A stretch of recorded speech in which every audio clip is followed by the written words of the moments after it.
Hey folks, Kevin here. Well, it's August 15th, 2020. I'm down in the lower Zone 5, the wilderness area on our property, and we're not too far from the area that I've been working on with the beaver dams. And one of the things I want to do today is take a walk and look at, we've done some access road and beaver dam videos so far. I made some progress down in this area, and I'll throw the helmet cam on in a minute. We'll take a walk down and look at some of the changes that we've made. But I wanted to explain why I've made such a significant difference, why I've changed our path temporarily here on the property. In other words, the goals and objectives. For example, the greenhouse. I'm not doing further construction on the greenhouse this year, and I just posted a health update, and I'm just not up to par, and it's not safe for me to get up and work on the roof at this point. So that gets put on hold. Right now, the first food forest and second and even some of the third food forests are producing bountiful fruit supplies. And it's just going to get more and more important as time goes on to harvest as much food as possible. We're just not going to be able to do it. A lot of that fruit and all will not be harvested this season. And the reason that I've made that decision is because right now we're in the most severe drought that I've ever experienced in my life. I just posted a video with some drone footage of the ponds, and I posted videos in the past about sealing pond 5 with using paper products, cardboard products, and weeds and excess produce and all, and I'll be doing an update on that as well. And there's several videos that I wanted to post, but this really takes precedence. Trying to make sure that we have water resiliency in the future. Like the highly infectious disease that's affecting us all around the world right now, this is really just, I'll call it more than a whisper, it's a nudge. We're going to get a spanking when H5N1 ultimately comes and hits us as well, because as a culture, we're just not facing the facts and taking the necessary steps to prepare ourselves for the future. And some of the most important things, and again, our ethics are self-care, earth care, people care, and future care. And one of the things that this is a whisper or a nudge, this drought that we're having now. Climate change is real, and we're going to have more severe droughts. There's going to be more severe weather extremes as well. And with our ponds being so low, I need to be mindful and do the necessary jobs that are necessary on the property to assure ourselves of having water resiliency, because we need to have water resiliency, food resiliency, shelter resiliency. Those things are really important so that we can maintain our health and safety.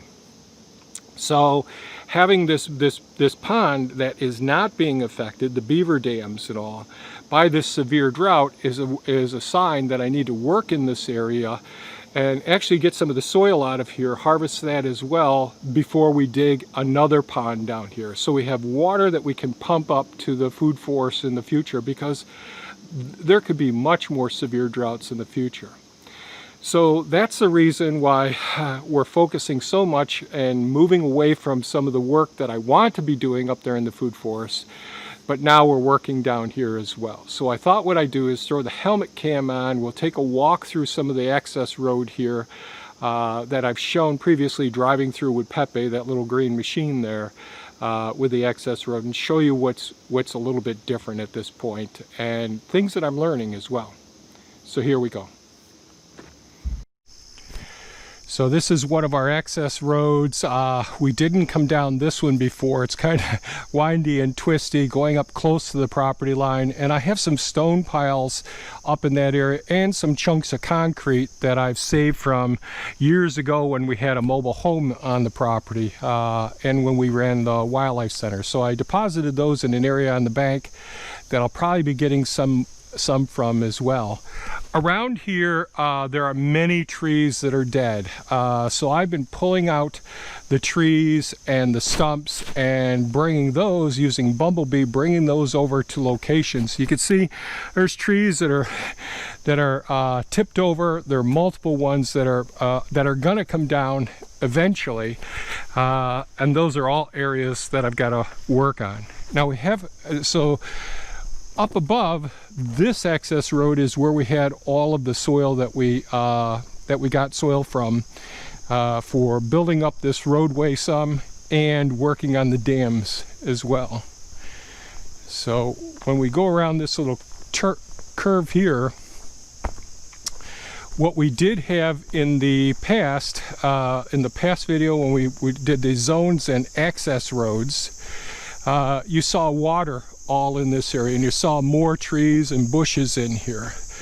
And the beautiful thing about this lower part of the property now, so we're down 45 feet in elevation from the pond 1. So 45 feet lower right here, and as a result of all the soil over hundreds of years, gradually the sediment, as the leaves would fall in the forest, or when they'd plow, a couple hundred years ago in the farm that was here, all of that sediment would gradually work its way down the slopes and get deposited here.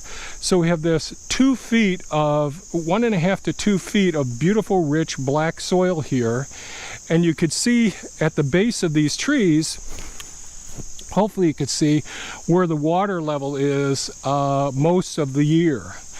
And so most of the trees in here are dead. Now there are some nice maples that are in a little bit higher elevation, so I'll put an island there, and all of these other trees I'll be taking out and using the root balls and the trees for dam building.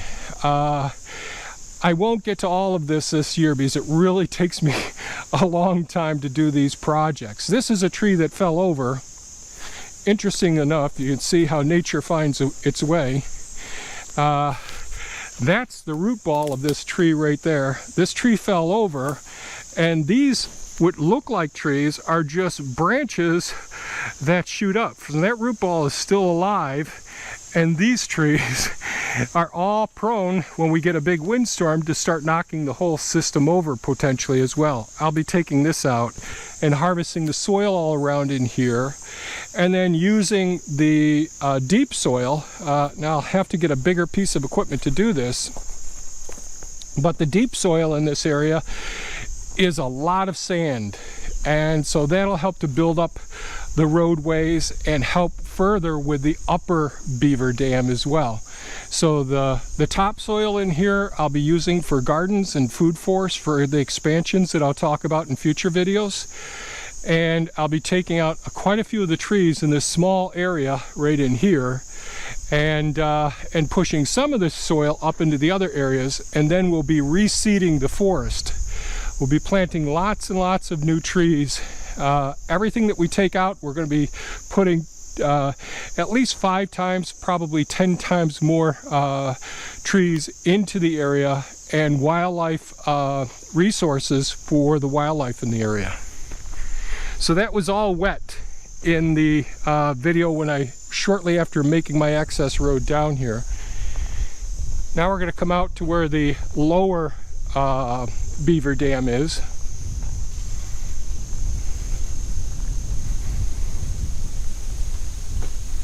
As we come out of the density of the forest, you may be able to hear some of the wind.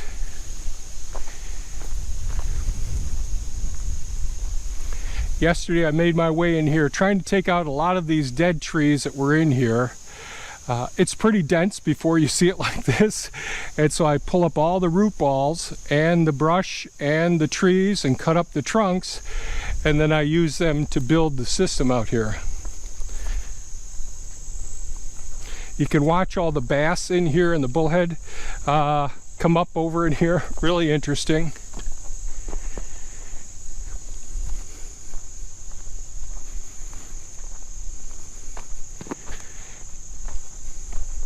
So there's a big sunken area here. this is all, we're walking over. All right, so here's one thing. So this is where the beaver come across all day and night. They make their way through, and that's their main path. Underneath this is a channel that they've carved out. They come across here, work their way up right here, go across, and then they go right up right over there. I'm not sure that that's going to show up with the reflection in the water. But we're on tree trunks all throughout here. What I do is I cut the trees off, and this right here is a nice, that's one root sticking out here, and this is a great big tree trunk right here, and the stump of the tree sticks down. Same thing, this is another tree trunk right here, another one there, another one there, another one there, and I'm sorry, tree root balls. And those are some of the trunks as I lay them up and work my way out here. So we haven't got too much further that we'll get to the point where we can turn back and start working over there. It's going to be a real challenge. I'm going to need a lot of soil because I think that the water is a good 12, 14 feet deep right over there in that section, which Bumblebee is really at its max at about 9.5 feet. So this area is sunken in here. I may have to bring some of the stones down to fill in the voids in here and then build up soil on top since I'm running out of soil. So this is the area where you saw the beaver swimming around. And we did post a drone video where you could see these areas recently in a video. And in that video, you could actually see, since I cleared a lot of the brush out of and dead trees out of this area, you could see this road as well. And we flew up here with the drone. This is the area where I see the baby beavers swimming around a lot of the time. Lots of turtles and snakes in here. We actually have banded water snakes are very common here. But we actually have another, whether it's a different type of water snake than the banded water snakes. They're usually pretty heavy duty. The snakes are fatter, the banded water snakes, than these more slender water snakes that I see around here. Long and slender, and they don't bother us. They'll be out sunning today, and then when I work down in here, I scare them off the edges. We're going to the upper dam here.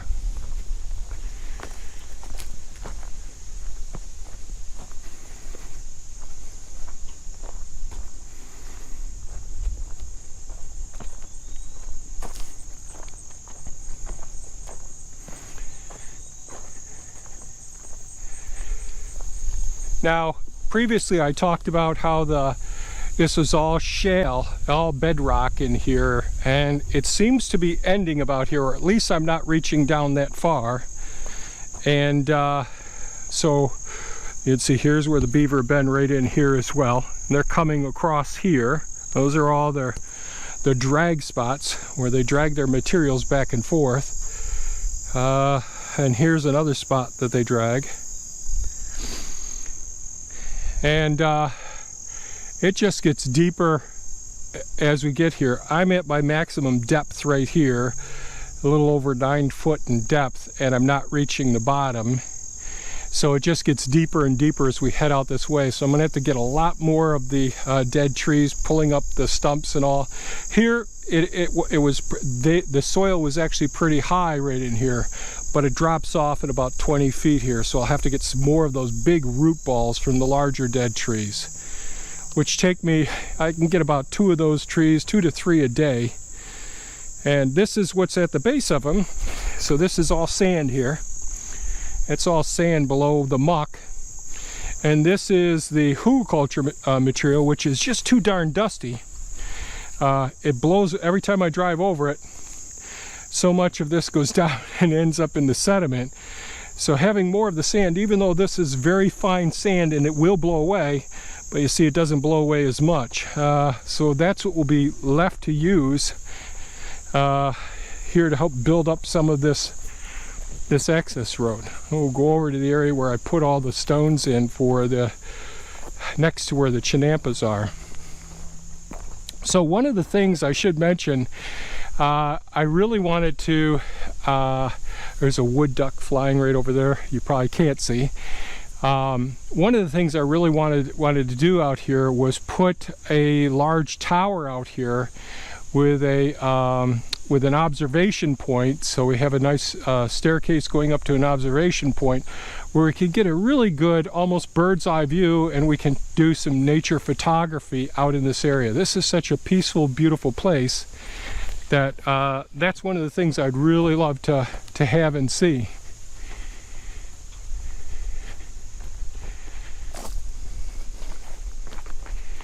But as I'm about to show you, the Beaver, if I were to put some 20-footer wooden piers in and build the system or put wooden steps there, well, the Beaver would just chop it right down. Here, I'll show you. All the trees that I'm taking out that are dead, most of them, the Beaver come through, like right here. So they ripped off all the bark from this tree right down to the cambium layer. And this tree, this is a black cherry, and they love this material, and this will die. Here we have an ash. They worked their way all the way around and killed this one. Here you can see another cherry where they've gone ahead and done their handiwork, and they let a windstorm come to take the rest of them down.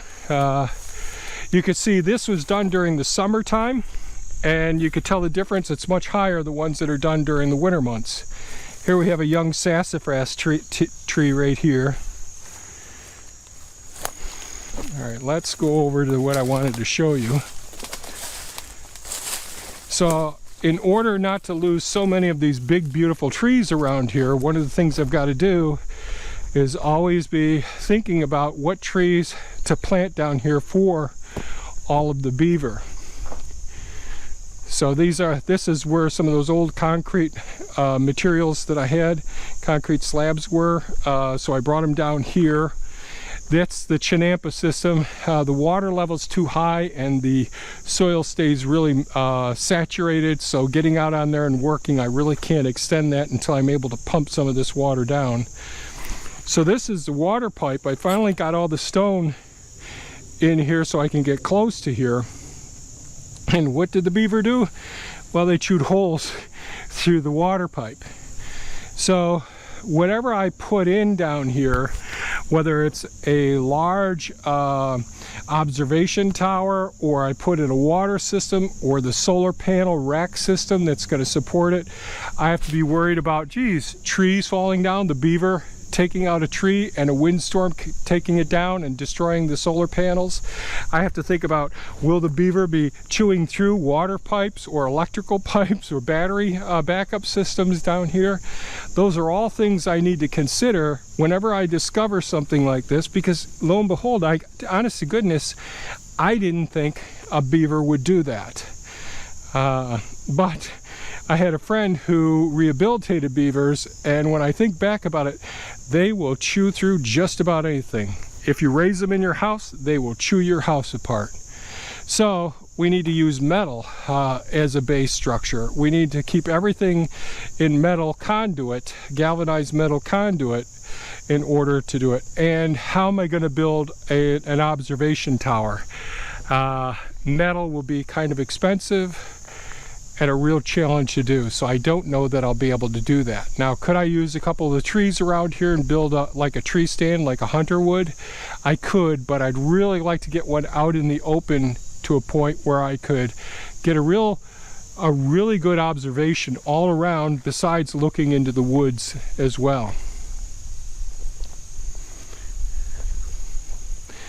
So I built up a lot of stone in this area so I can get in closer here. The access roads over there, the water level's been coming up as the beaver's been working. So those roads I'll be working on in the next couple of years.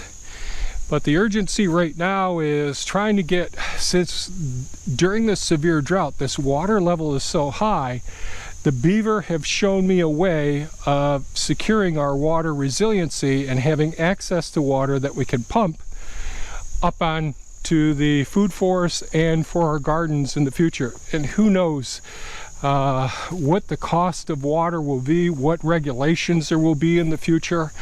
These are all things to consider. So that's a quick walk down the access road. You can see what's changed since we posted the video on the access road where I talked about zones and all. And you can see, hopefully I've shared with you the reasons why this has taken a higher priority during this time of drought. When I was a kid, people used to think it would be crazy if you're to say in the future you're going to have to buy water. Water was free. It was everywhere. You didn't. People had no thought about contaminated water. That's no longer the case. I posted a video not too long ago about purifying and decontaminating water, and that's an important video to watch if you haven't seen that video. And you know, I think back to my childhood. I grew up on the shore of Lake Ontario. My brother Dave and I used to go swimming as often as we could in the lake. And we'd swim out a ways, and then we'd get up on an old well house that was above ground, that was underwater, and we'd dive off of that. Even though it was underwater, we'd get up on it, we could dive off it, practice our diving and all. And it'd always be interesting finding that old well casing or well structure. And at that time I thought, wow, how much we have over 100 foot of shoreline that was lost by that point in time, because there probably were camps or homesteads out where the lake was years before. And growing up on the shore of Lake Ontario, I really appreciated the immense power and force of water in motion and the currents and all. And in 1973, we saw devastation. Homes were lost, camps were lost because they just went right into the lake. The same thing has happened a few times, and the same thing happened this spring. Oswego, New York is spending many millions of dollars rebuilding some of the shoreline features there. So water is essential for life. It's necessary. It's part of our filtering system here on the earth. It's necessary for all plant and animal life. It's essential. It has devastating power, and the absence of water causes death. And droughts, during times of drought, is a time to really start thinking about how we can secure our resources, access to water. Unfortunately, with our current way that we're managing water here in the United States and other places around the world, we're treating it as though it's not very important at all, and we just still put more waste in it. Recently, our president has removed restrictions on water pollution and air pollution as well. So companies are gearing up, and there's more contaminants going into the water at this point. So future generations are going to have more issues to deal with. And we really need to think about climate change and how that's going to affect our access to water. And are we in a place where water will be devastating? So those are my thoughts at this point. If you found this video of value, please give us a thumbs up, share it with your friends. Sharing it and giving us a thumbs up actually helps. Leaving comments, asking questions, they're all important as well. I just thought I'd take a little bit of time and share my thoughts and show you a little bit of the difference and the reasoning why we're coming down here and working now. Thanks so much for your continued watching and sponsoring and helping this channel. We really appreciate it a lot, and have an awesome day and stay safe. Bye-bye now.